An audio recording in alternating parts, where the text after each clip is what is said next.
नमस्ते। ईरान उस मोड़ पर खड़ा है जहां उसे पता ही नहीं चल पा रहा है कि उसका दुश्मन कौन है और दोस्त कौन है। इजराइल और अमेरिका के साथ चले युद्ध ने उसकी कमर तोड़कर रख दी है। लीडरशिप खत्म हो चुकी है। हजारों सैनिक और नागरिक मारे गए, लेकिन खतरा अभी भी बरकरार है। अमेरिका ने उसकी नाकेबंदी कर रखी है और इजराइल अगले चरण के युद्ध की तैयारियों में जुटा है। मुश्किल यह है कि कूटनीति विराम स्थिति में है। सीज फायर 2 दिन बाद खत्म होने वाला है। यानी ईरान की हालत उस घसियारे जैसी है जिसे शेरों के जंगल से घास काटनी है। वह घास काटने चला भी जाए, पर उससे बड़ी आफत वो गाइड है जिसने उसे रास्ता बताने का ठेका लिया है।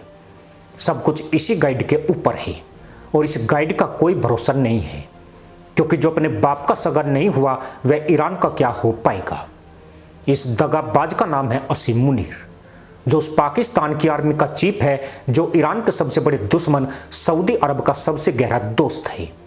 यानी मुनीर वो फंटर है जो ईरान के पिछवाड़े पर भी मक्खन लगा रहा है और प्रिंस सलमान की पीठ पर भी मालिश कर रहा है। इससे भी गजब यह कि वो लगे हाथ ट्रंप की चंपी कर रहा है। पाकिस्तान इसे कूटनीति कहकर पिछवाड़े मटकाता है, लेकिन असल में यह वो धूर्त मुल्ला पॉलिसी है जिसे जिन्ना पाकिस्तान के मुल्लाओं के सिर पर रखकर नशे की हालत में मरा था। दरअसल पर्दे के पीछे आज सबसे खतरनाक धूर्त मुल्ला पॉलिसी खेली जा रही है। ईरान इस वक्त गोलियों से कम और चालों से ज्यादा घिरा हुआ है। आसमान में उड़ती मिसाइलें जितना नुकसान कर रही है, उससे कहीं ज्यादा खतरनाक वो खामोश समझौते हैं जो बंद कमरों में लिखे जा रहे हैं। तेल के रास्तों से लेकर कूटनीतिक गलियारों तक हर जगह एक ऐसा दबाव बन चुका है जिसने ईरान को उस मोड़ पर खड़ा कर दिया है जहां हर कदम गलत भी पड़ सकता है और आखिरी भी साबित हो सकता है। हाल के महीनों में इजराइल और अमेरिका के साथ बढ़ते टकराव ने हालात को इतना विस्फोटक बना दिया है कि पूरी दुनिया की नज़र अब इसी इलाके पर टिक गई है। हाल ही में जब असीम मुनीर ट्रंप के शांति दूत बनकर तेहरान में गए तो वहां उन्होंने IRGC के अधिकारियों के साथ गोपनीय मीटिंग की। चौंकाने वाली बात यह कि उनके इस्लामाबाद लौटने के कुछ ही घंटों के भीतर IRGC ने होर्मुज में भारत के 2 जहाजों पर फायरिंग कर दी। इससे सिर्फ भारत ही नहीं, ईरान के नेता भी हैरान रह गए। वजह साफ है कि ईरान की सूची में भारत दुश्मन नहीं दोस्त है। अब ऐसी खबरें आ रही है कि मुनीर ने IRGC को भारत के खिलाफ भड़काया है ताकि ईरान और भारत के रिश्ते खराब किए जा सके। पाकिस्तान को यह भी डर है कि इजराइल, ईरान और अमेरिका यानी इन तीनों देशों से भारत के रिश्ते मजबूत स्थिति में हैं। कहीं उसकी मध्यस्थता वाली भूमिका भारत के हाथ में न चली जाए। मतलब दर्शा वो नहीं जो दिखाया गया, बल्कि खेल बड़ा और खतरनाक है। कहने वाले तो यह भी कहते हैं कि अमेरिका ने मुनीर को ईरान में मुजतबा खामनेई का पता लगाने के लिए भेजा था। यानी मुनीर रैकी करने गई थी ताकि अमेरिका हमला करके मुजतबा का होर मिलन कर सके, लेकिन ईरान ने मुनीर को सर्वोच्च लीडर तक पहुंचने ही नहीं दिया। अगर मुनीर की उनसे मुलाकात हो जाती तो शायद आज मुजतबा खामनेई भी अपने बाप अयतुल्ला के साथ होरों के तबेलों में तशरीफ घिस रहा होता। अब आगे का मामला समझिए। लगातार हमलों, जवाबी कार्रवाई और रणनीतिक दबाव ने ईरान की आर्थिक और सैन्य स्थिति दोनों को झटका दिया है। अमेरिकी प्रतिबंध पहले से ही उसकी अर्थव्यवस्था को कमजोर कर चुके थे। तेल निर्यात में भारी गिरावट, महंगाई 35 से 45% के बीच झूलती हुई और मुद्रा की कीमत लगातार नीचे। ऐसे में जब सैन्य टकराव तेज होता है तो असर सिर्फ बॉर्डर तक सीमित नहीं रहता, बल्कि पूरे सिस्टम को हिला देता है। यही वजह है कि आज ईरान सिर्फ जंग नहीं लड़ रहा है, वह अपनी स्थिरता बचाने की लड़ाई भी लड़ रहा है।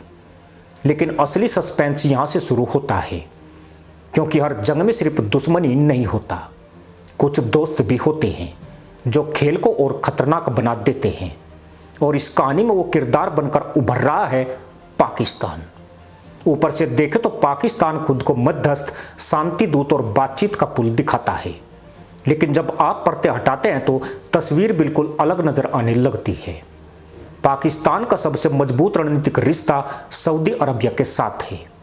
सऊदी अरब जो दशकों से ईरान का सबसे बड़ा क्षेत्रीय प्रतिद्वंदी रहा है।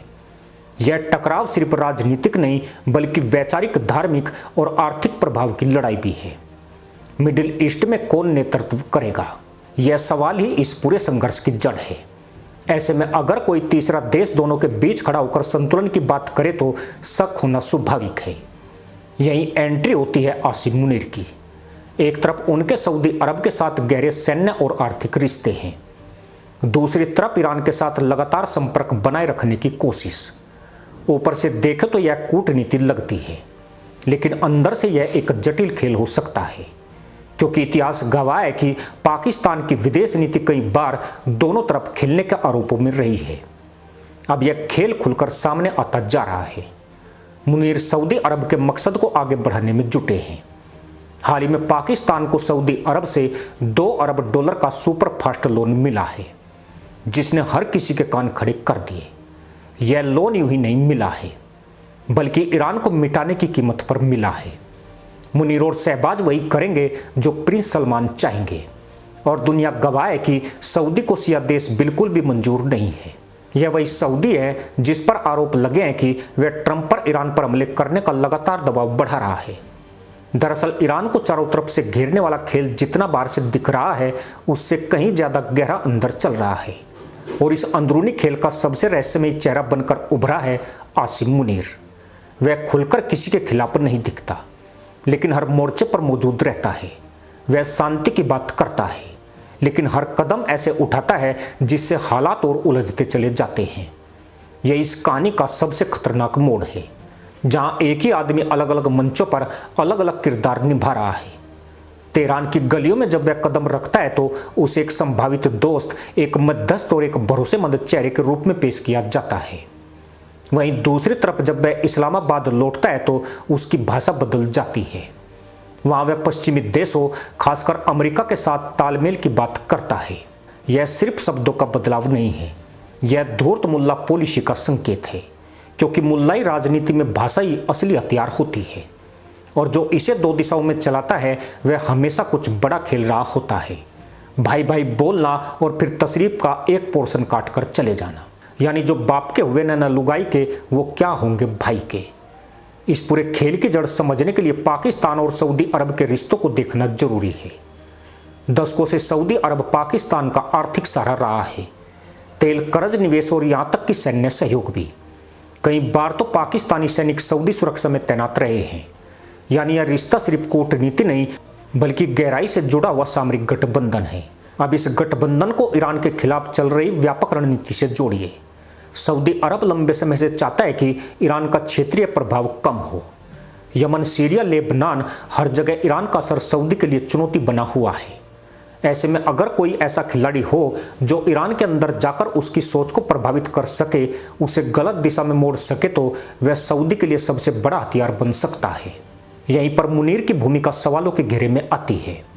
रिपोर्ट्स में यह बार बार सामने आता है कि तेहरान के दौरों के दौरान उच्च स्तरीय बातचीत होती है। इन बैठकों में सुरक्षा सीमा और क्षेत्रीय स्थिरता की बात होती है। लेकिन असली सवाल यह है कि इन बैठकों में क्या सिर्फ वही चर्चा होती है जो सार्वजनिक की जाती है, या फिर पर्दे के पीछे कुछ और भी तय होता है। अगर एक ही समय में कोई नेता ईरान के साथ विश्वास की बात करे और दूसरी तरफ सऊदी और पश्चिमी देशों के साथ रणनीतिक तालमेल मजबूत करे, तो यह सीधा संतुलन नहीं बल्कि एक कैलिब्रेटेड गेम बन जाता है। यानी हर कदम नाप तोल कर रखा जाता है ताकि हर पक्ष को लगे कि वह उसके साथ है।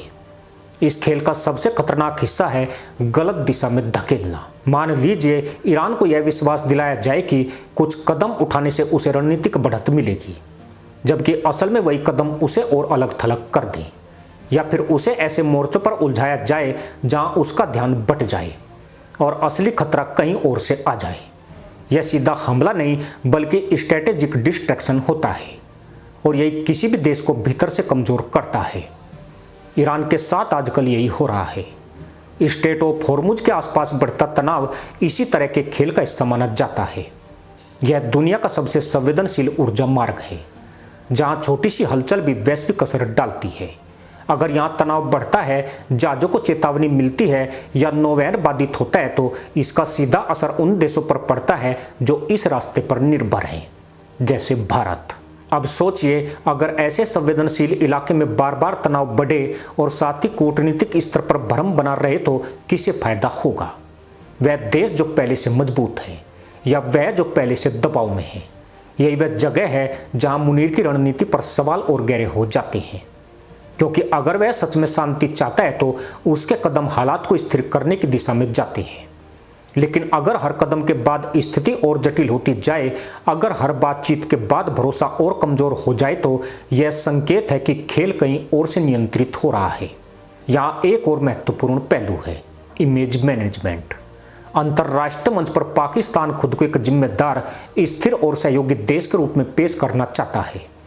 इसके लिए उसे हर बड़े मुद्दे में पार्टिसिपेट करना होता है, चाहे वह मध्यस्थता हो या सुरक्षा सहयोग। लेकिन इस इमेज के पीछे असली रणनीति क्या है, यही सबसे बड़ा सवाल है। अगर इमेज बनाने के लिए एक तरफ दोस्ती दिखाई जाए और दूसरी तरफ उसी दोस्त को कमजोर करने वाली परिस्थितियां बनाई जाए, तो यह सिर्फ कूटनीति नहीं बल्कि एक परतदार खेल है जिसमें हर चाल का असर देर से दिखता है।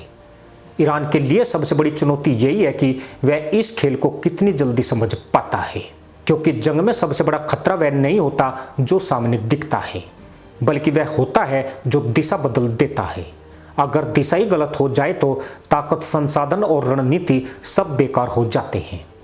और आज की स्थिति में यही सबसे बड़ा डर है कि कहीं ईरान जिस रास्ते पर चल रहा है वह रास्ता उसका अपना चुना हुआ न हो, बल्कि किसी और ने बड़ी चालाकी से उसके सामने बिछाया हो। अगर ऐसा है तो फिर यह सिर्फ एक जंग नहीं बल्कि एक ऐसी साजिश है जिसमें जीतने वाला वही होगा जो सामने नहीं बल्कि पीछे से खेल रहा है। इसी के साथ अनुमति दोस्तों, जय हिंद, वंदे मातरम।